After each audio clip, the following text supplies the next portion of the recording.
Assalamualaikum warahmatullahi wabarakatuh.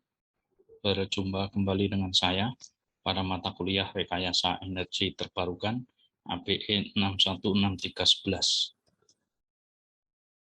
Kita masih membicarakan gasifikasi biomasa dan pada video sebelumnya kita sudah sampaikan gasifikasi sebagai salah satu proses konversi energi biomasa secara termal, dan kita sudah menyampaikan kelebihan dan kekurangan gasifikasi tersebut. Nah, pada kali ini kita akan membahas mengenai jenis-jenis gasifier dan beberapa persoalan yang terkait dengannya.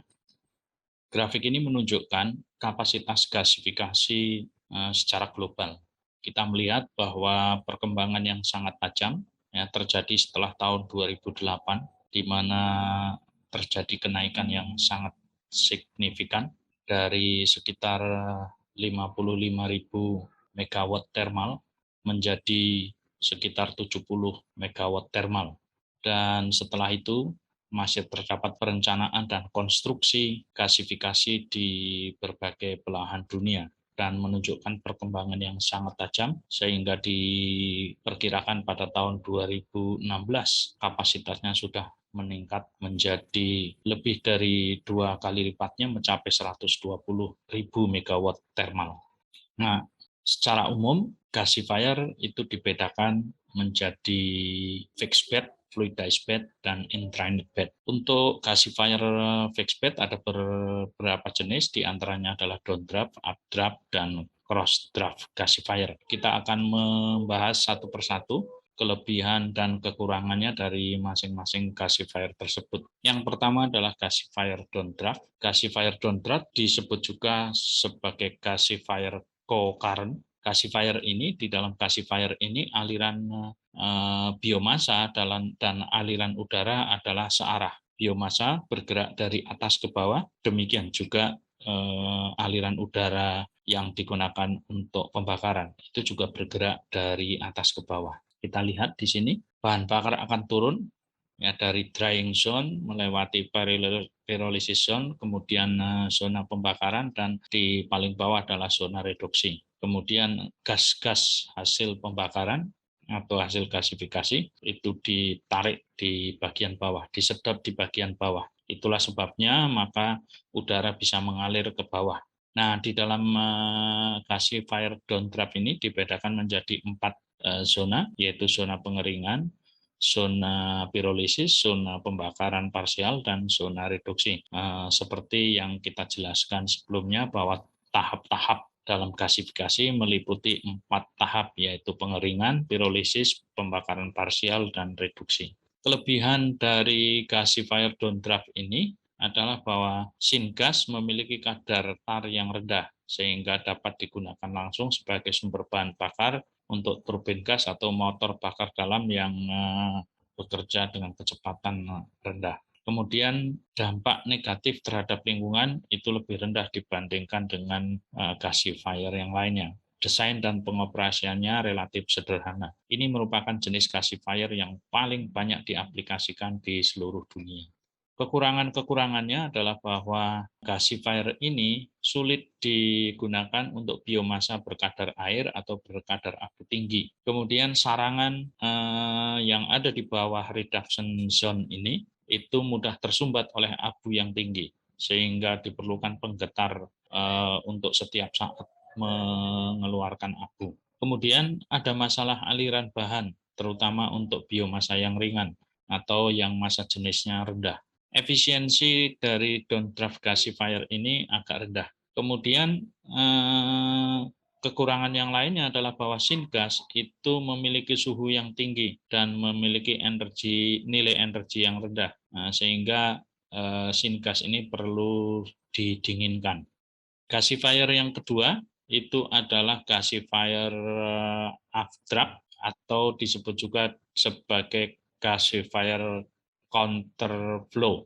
Desainnya agak mirip sebetulnya dengan gasifier downdraft, tetapi bedanya bahwa di sini udara itu mengalir berlawanan arah dengan aliran bahan bakar atau aliran biomasa. Kemudian pembagian zonanya itu juga sedikit berbeda, di mana zona reduksi dan zona pembakaran itu berada terbalik kalau dibandingkan dengan gasifier downdraft. Di sini zona reduksinya berada di atas zona pembakaran. Kelebihan dari gasifier updraft itu memiliki struktur yang sederhana, kemudian laju oksidasi arang yang tinggi, kemudian pertukaran panas yang intens antara aliran biomasa ke bawah dan aliran syngas ke atas, itu akan mengakibatkan syngas keluar dari gasifier pada suhu yang lebih rendah. Efisiensi gasifier ini terbilang tinggi dan sesuai dengan berbagai jenis biomasa seperti serbuk gergaji, kulit kacang, dan lain-lain. Kemudian terhindar dari masalah tersumbat oleh abu, dan ini sesuai untuk biomasa berkadar abu tinggi dan berkadar air yang tinggi. Kekurangannya adalah bahwa terdapat potensi channeling di dalam bed gasifier akibat kondensasi tar. Jadi channeling ini merupakan satu peristiwa yang berbahaya karena bisa mengakibatkan ledakan di dalam gasifier itu sendiri. Kemudian diperlukan pembuangan kondensat yang mengandung tar. Kemudian di bagian bawah juga diperlukan sarangan yang bergetar secara otomatis untuk mengeluarkan abu. Kemudian yang kekurangan yang terakhir adalah bahwa syngas mengandung minyak volatil atau tar yang masih tinggi, berkisar antara 10 sampai 20%. Kita tahu bahwa tar merupakan senyawa yang sangat korosif, sehingga gas yang dihasilkan dari updraft gasifier ini belum sesuai atau belum bisa digunakan untuk menjalankan motor bakar karena tarnya itu akan menjadi masalah. Kemudian jenis gasifier fixed bed yang lain itu adalah cross draft gasifier. Ini merupakan salah satu struktur yang paling ringan dengan kapasitas 10 kW daya poros dengan bahan bakar arang kayu. Suhu yang sangat tinggi itu akan menghasilkan gas dengan kandungan tar yang rendah. Temperatur yang tinggi juga akan mengakibatkan komposisi syngas itu memiliki kandungan CO yang tinggi dan hidrogen dan CH4 yang rendah. Waktu pemanasan itu terbilang singkat, sekitar 5-10 menit, jauh lebih singkat misalnya dibandingkan dengan downdraft atau updraft gasifier. Kekurangannya adalah bahwa gasifikasi arang kayu akan menghasilkan suhu yang tinggi, lebih dari 1.500 derajat Celcius, dan ini akan mengakibatkan persoalan dalam pemilihan material gasifier. Bahan bakarnya juga terbatas, hanya bisa bekerja dengan kayu atau arang kayu atau kokas. Kemudian gasifier ini juga memiliki reduksi CO2 yang buruk. Gasifier ini juga memiliki kekurangan karena kemampuan konversi tarnya yang minimal. Perlu arang kayu yang berkualitas tinggi untuk menghasilkan syngas yang baik atau kayu dengan kandungan volatil yang rendah. Nah, di dalam gambar ini itu adalah skematik dari prinsip kerja gasifier cross draft, di mana kita lihat bahwa aliran udara itu seperti disemburkan dari samping, sehingga api itu seperti menyembur dari samping. Gasifier berikutnya adalah gasifier fluidized bed. Nah, dalam gasifier fluidized bed ini dilengkapi dengan satu bahan yang tahan panas dan inert. Misalnya adalah pasir kuarsa yang selalu dalam kondisi bergolak. Nah, pasir kuarsa ini berfungsi untuk memindahkan panas ke dalam partikel-partikel biomasa. Jadi partikel biomasa dan pasir kuarsa itu selalu dalam kondisi terfluidisasi, bergolak-golak, sehingga proses gasifikasi akan menjadi lebih efisien. Kelebihan dari gasifier fluidized bed ini adalah yang pertama adalah cocok untuk sistem dengan kapasitas yang besar, lebih dari 10 megawatt thermal.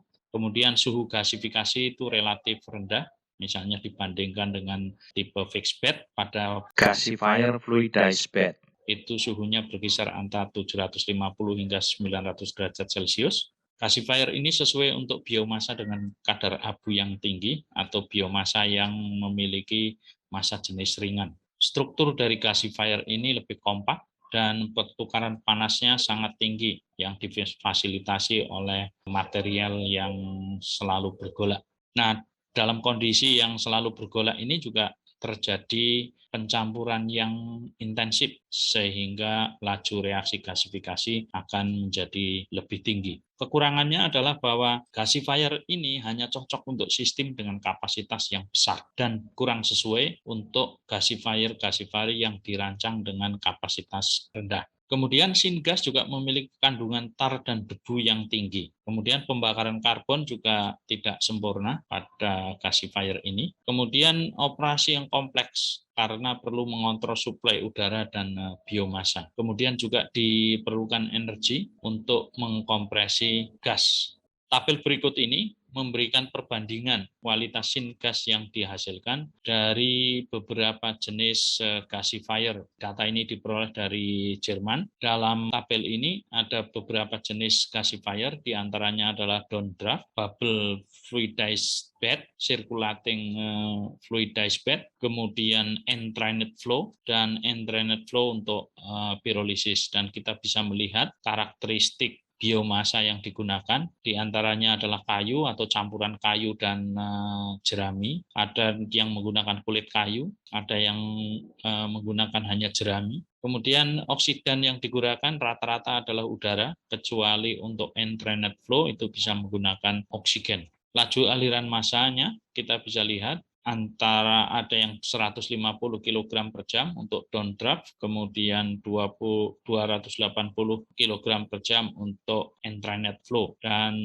3-6 kg untuk bubbling fluidized bed dengan bahan bakar kayu, campuran kayu dan jerami. Dan kita bisa melihat di sini komposisi syngas yang dihasilkan dari gasifier tersebut. Kita bisa melihat bahwa nilai kalori dari syngas yang dihasilkan itu berkisar antara 4 untuk circulating fluidized bed hingga 7,08 untuk entrained flow. Untuk downdraft itu nilai kalori syngas yang dihasilkan adalah 5 megajoule per normal meter kubik. Suhu reaksinya itu berkisar antara 800 derajat Celcius hingga 900 derajat Celcius, kecuali untuk entrained flow yang mencapai suhu 1800 derajat Celcius. Rata-rata reaktor ini juga bekerja pada tekanan atmosfer, kecuali untuk circulating fluidized bed dan entrained flow yang masing-masing bekerja pada tekanan 1,6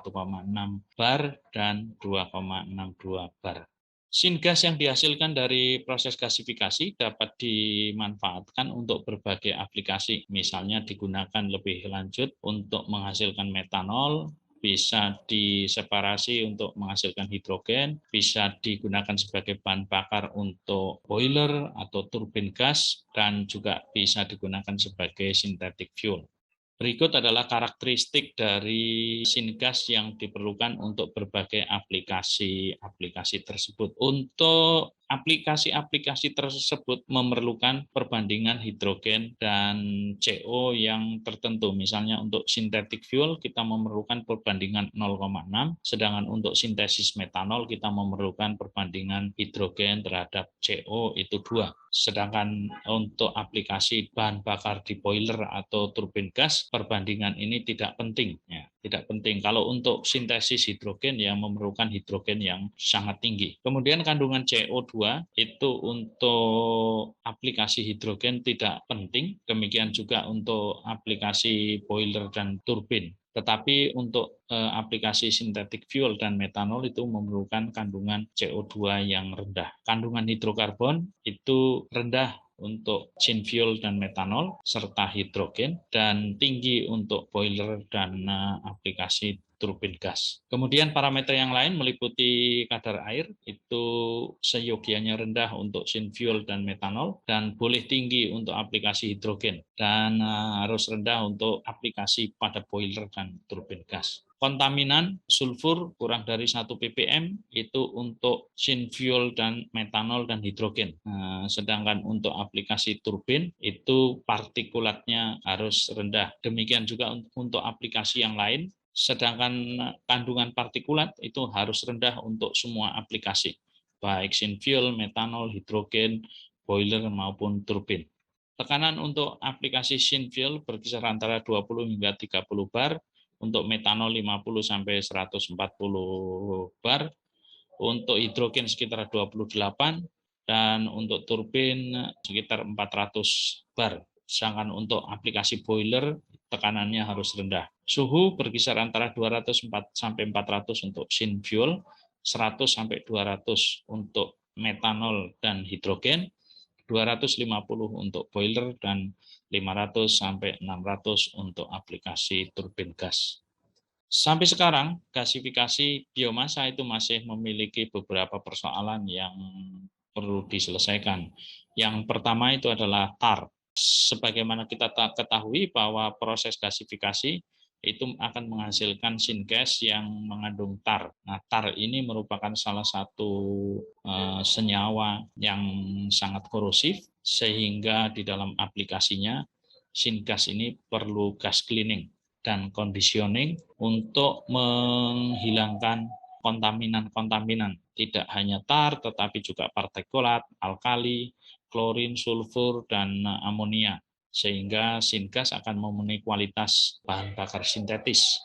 Kemudian persoalan yang paling serius itu adalah persoalan ekonomi. Jadi aplikasi gasifikasi sampai sekarang masih dibilang mahal. Untuk aplikasi power plant berbasis biomasa yang paling bagus dengan efisiensi mencapai 40%, itu biayanya masih $2.000 per kilowatt. Kita bandingkan dengan power plant dari batu bara, pada efisiensi 45%, biayanya hanya 1.500 per kilowatt. Nah, selain dua persoalan ini, itu kita juga menjumpai beberapa hambatan. Yang pertama itu adalah bahwa saat ini BBM masih murah. Jadi kita akan lebih memilih bahan bakar yang lebih murah, yaitu BBM. Kemudian faktor ekonomi. Jadi beberapa proyek gasifikasi, terutama yang skala kecil, itu menunjukkan tidak adanya keuntungan atau ada keuntungan yang sangat marginal. Nanti kita akan lihat beberapa proyek gasifikasi, percontohan itu ternyata not profitable. Kemudian tadi seperti kita sampaikan, faktor teknis yang berkaitan dengan tar karena bersifat korosif. Kemudian perlu adanya dukungan dari pemerintah dalam bentuk subsidi. Kemudian yang lain yang perlu juga diperhatikan adalah budaya masyarakat yang sulit untuk berubah, dan ini memerlukan satu pendidikan publik terkait tidak hanya dengan gasifikasi tapi juga dengan konversi biomasa yang lainnya, teknologi konversi biomasa lainnya. Nah, tabel berikut ini adalah ringkasan yang kita peroleh dari laporan mengenai gasifikasi, dan proyek-proyek ini diantaranya juga dilakukan di Indonesia.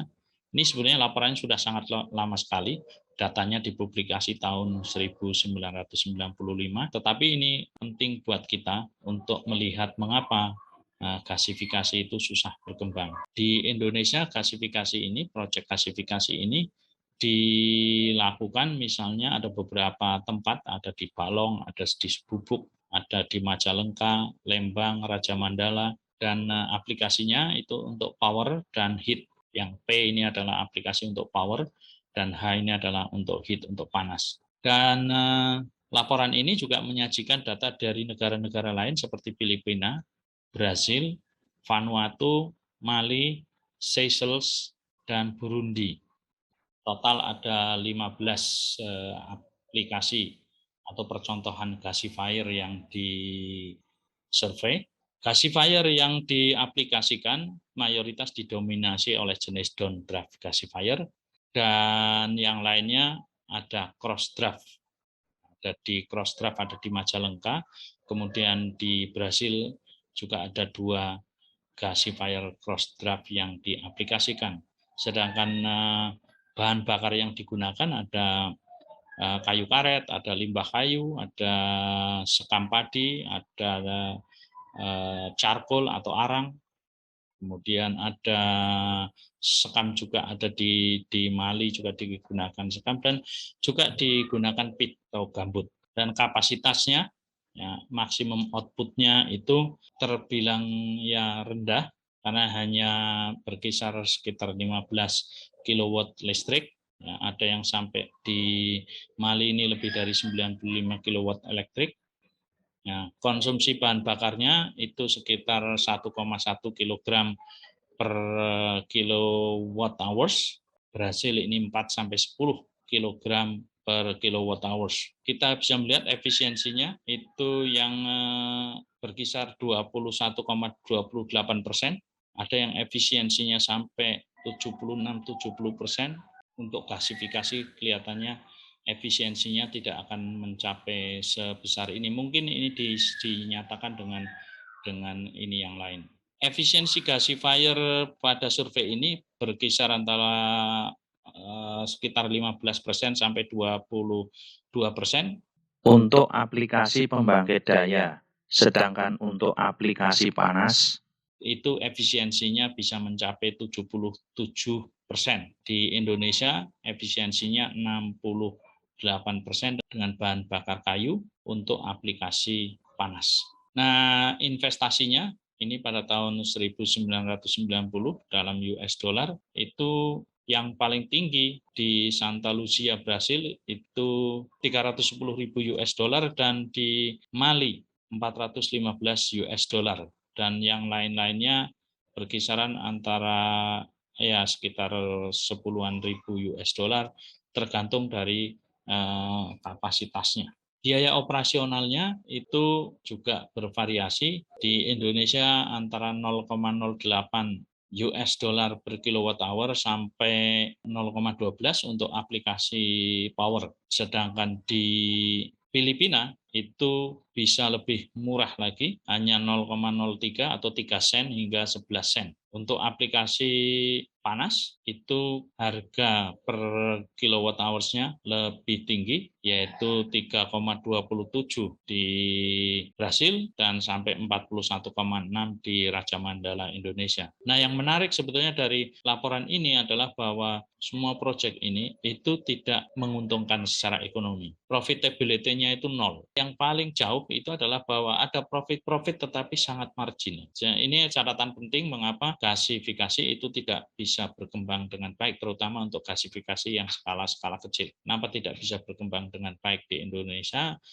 Meskipun kita memiliki sumber biomasa yang sangat melimpah, nah salah satunya disebabkan oleh profitability-nya yang tidak menarik.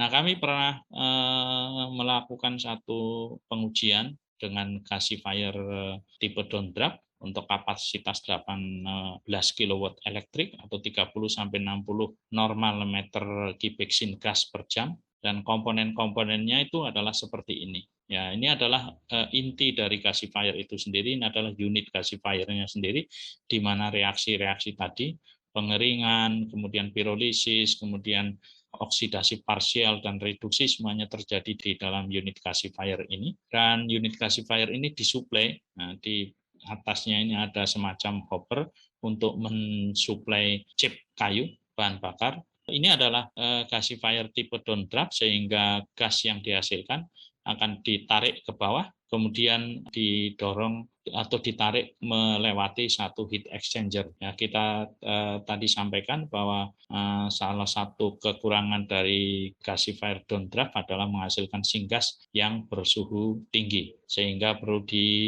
dinginkan melalui heat exchanger. Nah, ini adalah unit heat exchanger-nya. Karena ini untuk pengujian, kemudian di flare. Nah, untuk menarik gas itu, di sini ada blower. Nah, di sini ada blower yang digunakan untuk menarik gas itu mengalir melewati heat exchanger. Kemudian ada unit filter untuk lebih membersihkan gas-gas. Jadi di sini abu-abu yang sangat halus itu akan tertinggal di sini. Ini ada filter seperti kain yang kemudian nanti dibersihkan secara berkala. Nah, kemudian juga untuk mengumpulkan partikel-partikel arang yang ikut terbawa dalam aliran syngas ini, di sini disediakan satu drum untuk mengumpulkan atau untuk menurunkan partikel arang yang ukurannya ya cukup kecil-kecil tapi cukup besar untuk filter ini. Dan partikel-partikel arang itu nanti akan dikumpulkan di satu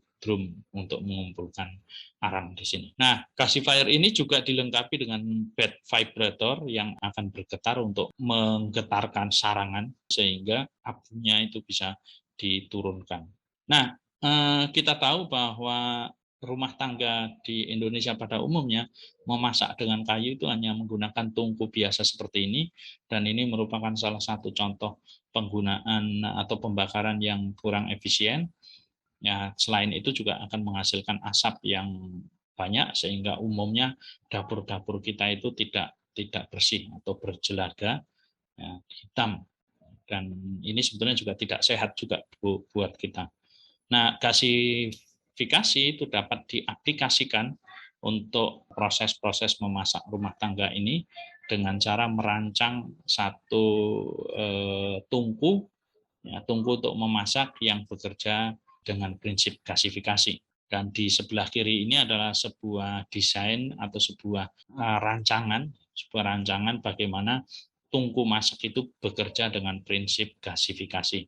Jadi pada dasarnya adalah bahwa pembakaran ini, ya, pembakaran biomasa ini akan menghasilkan syngas yang kemudian syngas itu dibakar untuk menghasilkan api yang lebih bersih karena kemudian asapnya menjadi berkurang.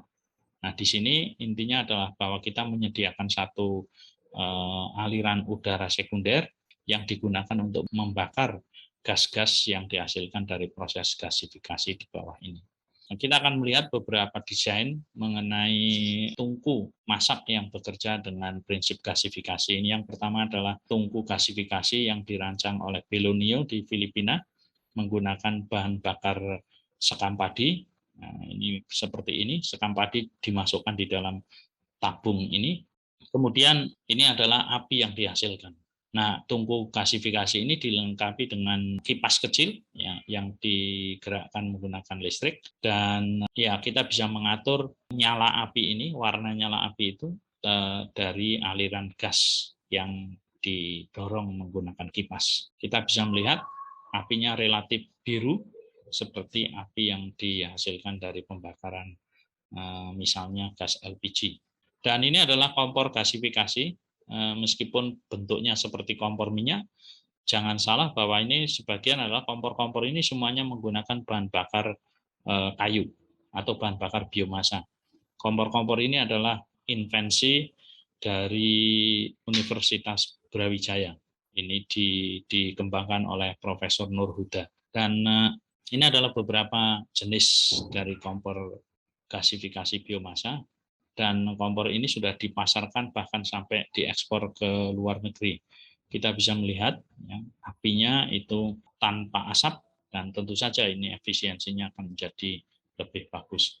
Nah, kami juga mengembangkan di Unila, kami juga mencoba membuat kompor gasifikasi seperti ini, dan hasilnya sudah lumayan bagus, artinya asapnya sudah banyak berkurang, tetapi kita belum mendapatkan warna api yang lebih biru. Kemungkinan ini ada kaitannya dengan pengaturan udara yang masuk ke dalam gasifikasi ini yang digunakan untuk pembakaran utama maupun udara sekundernya.